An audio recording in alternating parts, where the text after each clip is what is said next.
मुस्लिम माता पिता की यह संतान कैसे बन गई मशहूर अभिनेत्री और रह गई जिंदगी भर के लिए कुंवारी। एक अभिनेत्री इतनी खूबसूरत कि हर कोई उनके सुंदरता की तरफ खिंचा चला आता था। अपने द्वार में उन्होंने हर नामी गिरामी फिल्म, स्टार और डायरेक्टर के साथ काम किया। लीड हो, साइड रोल हो या फिर डांसर, उन्होंने हर तरह के किरदार को एक्सेप्ट किया। दर्शकों ने उन्हें काफी पसंद किया। लेकिन अचानक इनके चढ़ते करियर पर क्यों ब्रेक लग गया? क्यों बॉलीवुड की बड़ी बड़ी हीरोइन ने उनके खिलाफ साजिश रची? क्यों इन्होंने प्यार तो बहुत लोगों से किया लेकिन शादी किसी से नहीं की? और कैसे एक हादसे की वजह से आशा पूरी जिंदगी कुंवारी रह गई और पूरा परिवार फिल्मों से जुड़ा होने के बाद भी आशा चुपचाप गुमनामी में क्यों चली गई? चलिए जानते हैं। आज के वीडियो में हम बात करने जा रहे हैं बोल्ड और बिंदास अदाकारा आशा सचदेव की। 1970 और 80 के दशक की मशहूर अभिनेत्री, काफी पॉपुलर थी। उनका जन्म 27 मार्च 1956 को मुंबई में हुआ था। उनका नाम रखा गया नफीसा सुल्तान। उनके पिता आसिफ हुसैन वारसी गजलें लिखा करते थे और उनकी मां रजिया फिल्मों में एक्टिंग किया करती थी। इनकी कुल 3 संतानें हुई, 2 बेटियां और 1 बेटा। लेकिन 1960 की शुरुआत में ही दोनों का तलाक हो गया। बेटियां चली गई मां के पास और बेटा पिता के पास रहने लगा। कुछ समय बाद राजिया ने दूसरी शादी कर ली, लेकिन इस बार उनके पति मुस्लिम नहीं बल्कि हिंदू था, आईपी सचदेव था। और रजिया ने अपना नाम और धर्म बदलकर रंजना सचदेव कर लिया और नफीसा का नाम बदलकर आशा सचदेव रख दिया गया। रंजना 1950-60 में दशक में छोटे मोटे रोल करती नजर आई थी। आशा को अपनी मां की तरह ही फिल्मों में काम करने और नाम कमाने का शौक था। उनके नए पिता और मां ने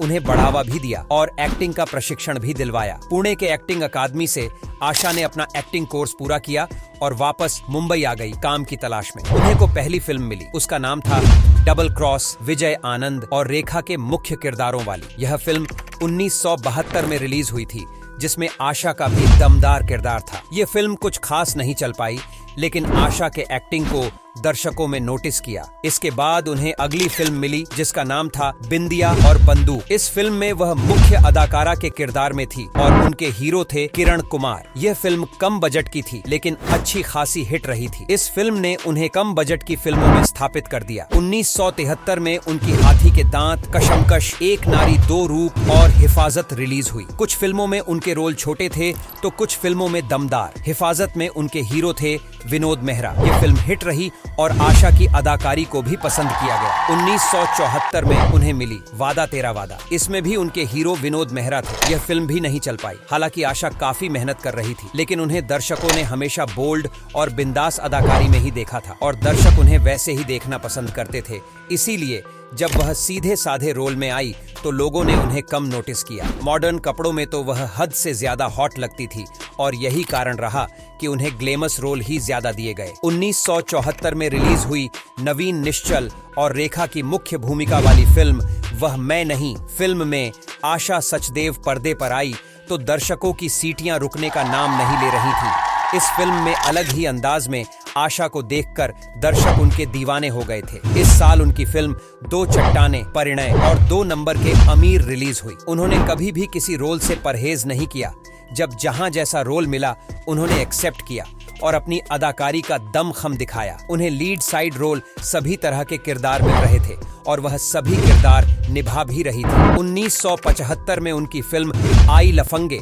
इसमें रणधीर कपूर, मुमताज और प्राण जैसे कलाकार थे। 1976 में उन्हें कई फिल्में मिली, लेकिन फिल्म महबूबा में रीता मल्होत्रा के किरदार के लिए उन्हें हमेशा याद रखा जाएगा। इसी साल उनकी लड़की, भोली भाली, शाही लुटेरा और हर फन मौला रिलीज हुई। 1971 आशा के लिए सफलताओं का साल रहा। इस साल वैसे तो उन्हें कई फिल्में मिली, लेकिन सबसे चर्चित रही एक ही रास्ता। इस फिल्म में वह लीड हीरोइन थी और मशहूर अदाकारा शबाना आजमी ने साइड किरदार निभाया था। इस फिल्म के हीरो जितेंद्र और विनोद मेहरा थे। इसी साल उनकी फिल्म आई एजेंट विनोद। यह फिल्म सुपरहिट रही थी। 1977 में उन्हें एक मामला फिल्म में काम करने का मौका मिला। इसी साल उनकी फिल्म आई मामा भांजा, जिसमें शम्मी कपूर, रणधीर कपूर और परवीन बॉबी नजर आई थी। फिल्म प्रियतमा में नीतू सिंह की सहेली का किरदार निभाने पर उन्हें बेस्ट सपोर्टिंग एक्टर का फिल्म फेयर अवार्ड भी दिया गया। सन 1980 में आशा ने द बर्निंग ट्रेन में सिर्फ एक गीत के लिए पर्दे पर अपनी मौजूदगी दर्ज करवाई थी, लेकिन वह मौजूदगी बहुत दमदार रही। फिल्म सत्ते पे सत्ता में भी उनकी छोटी भूमिका थी, लेकिन सशक्त भूमिका थी। आशा काम तो कर रही थी, लेकिन जितनी उन्होंने उम्मीद की थी इतना अच्छा काम और नाम उन्हें नहीं मिल पा रहा था। जानकार बताते हैं कि उन्होंने करियर की शुरुआत में ही